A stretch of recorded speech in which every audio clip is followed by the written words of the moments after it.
Roy Orbison was born Roy Kelton Orbison on April 23, 1936, in Vernon, Texas, during the final years of the Great Depression, a time that shaped both his character and his outlook on life. Raised in a working-class family, Roy learned early about hardship, perseverance, and quiet resilience. Music became his refuge almost immediately.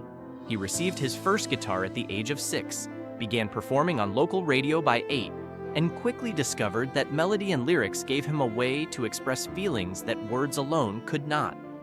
Encouraged by his parents, Roy immersed himself in sound, absorbing influences from country legends like Hank Williams, the smooth pop phrasing of Bing Crosby, and the emotional pull of Southern gospel. When his family later moved to Wink, Texas, Roy continued developing his musical identity, forming his first band, the Wink Westerners, while still in high school. These early years were not glamorous, but they forged the emotional discipline and musical instincts that would define his career. Finding his voice in a changing musical world. Roy Orbison's early professional journey was filled with uncertainty and persistence rather than instant success. In the late 1950s, he signed with Sun Records in Memphis, the same legendary label that had launched Elvis Presley, Johnny Cash, and Jerry Lee Lewis. While his rockabilly recordings showed promise, they failed to bring him widespread recognition, leaving Roy searching for a sound that truly belonged to him. That turning point arrived in the early 1960s when he signed with Monument Records and began working closely with producer Fred Foster. Together, they crafted a style that defied easy classification, blending rock, pop, classical structure, and country storytelling. Roy's voice, wide-ranging, emotionally controlled, and instantly recognizable, became the centerpiece. His breakthrough single, Only the Lonely, in 1960, introduced audiences to a singer who wasn't afraid of vulnerability, setting him apart in an era dominated by swagger and rebellion. Songs that spoke the language of heartbreak. Throughout the early and mid-1960s, Roy Orbison released a string of songs that sounded unlike anything else on the radio. Tracks such as Crying, Running Scared, In Dreams, and It's Over explored loneliness, longing, and emotional surrender with a seriousness rarely heard in rock music at the time. His most famous hit, Oh Pretty Woman, in 1964, proved he could also channel confidence and rhythm without sacrificing emotional depth.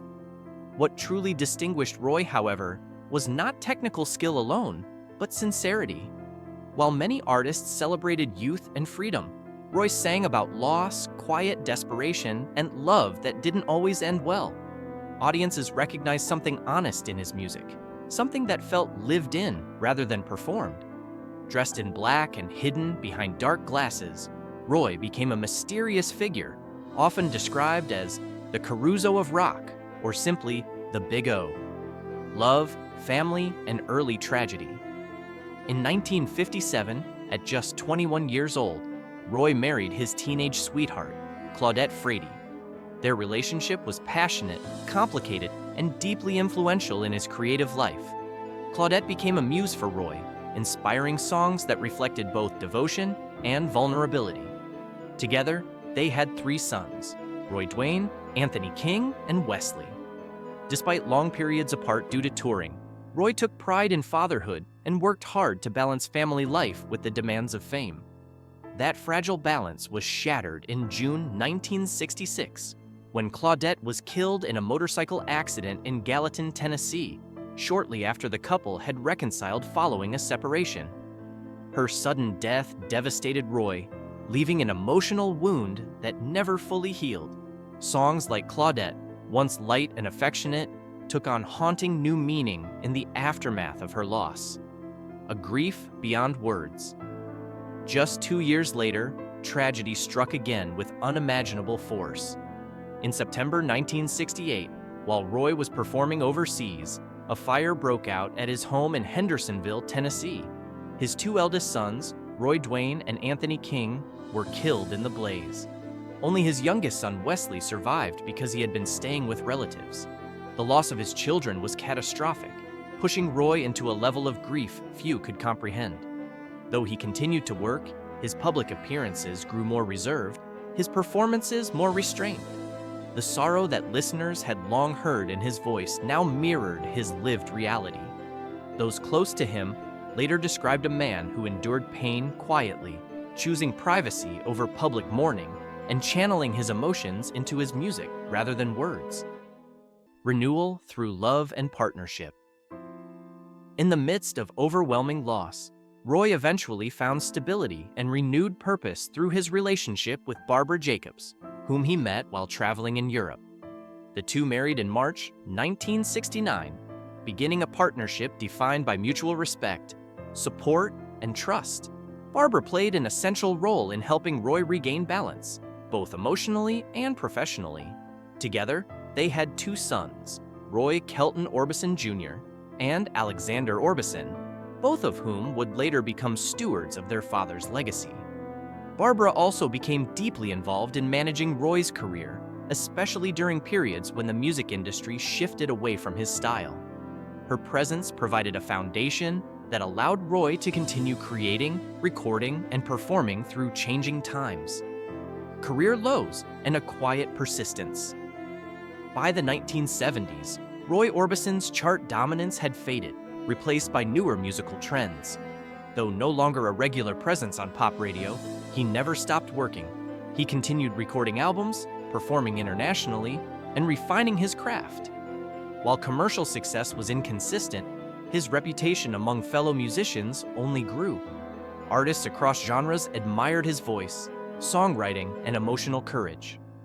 Roy remained committed to music not for fame, but because it was inseparable from who he was. Even in quieter years, his influence quietly spread through the next generation of performers, who would later help spark his return to prominence. A powerful return to the spotlight, Roy Orbison's resurgence in the 1980s was both unexpected and deeply meaningful. Younger artists openly cited him as a foundational influence, and audiences rediscovered the timeless quality of his work. In 1987, he was inducted into both the Rock and Roll Hall of Fame and the Songwriters Hall of Fame, with Bruce Springsteen delivering a heartfelt tribute that described Roy's voice as the sound of heartbreak. Around the same time, Roy experienced renewed creative energy in the studio, collaborating with artists who admired him deeply. His voice, though weathered by time, retained its emotional clarity and power, reminding the world of what had made him extraordinary in the first place. The Traveling Wilburys and Final Triumph. One of the most joyful chapters of Roy's later life came with the formation of the Traveling Wilburys, a supergroup that included George Harrison, Bob Dylan, Tom Petty, and Jeff Lynne. What began as a casual collaboration quickly evolved into a celebrated project defined by friendship and mutual respect. Roy performed under the playful alias Lefty Wilbury, embracing the spirit of camaraderie that defined the group. Their 1988 album, Traveling Wilburys Volume 1, was both a critical and commercial success, introducing Roy to a new global audience. His voice, particularly on songs like Handle with Care, stood as a reminder of his unique emotional resonance. Legacy beyond the mystery. Roy Orbison passed away suddenly in December 1988 at the age of 52, leaving behind a body of work that continues to move listeners decades later. In the years following his death, his music has been carefully preserved and celebrated, including the release of posthumous materials such as the Mystery Girl album and later archival recordings completed with the help of his family. While fans have long speculated about the sadness behind his voice and the mysteries of his life, what remains undeniable is the honesty of his artistry. Roy Orbison transformed personal pain into universal beauty, offering comfort to countless listeners who heard their own stories reflected in his songs. The mystery of Roy Orbison is not one of darkness alone, but of resilience, sincerity, and a rare emotional courage that continues to echo through time.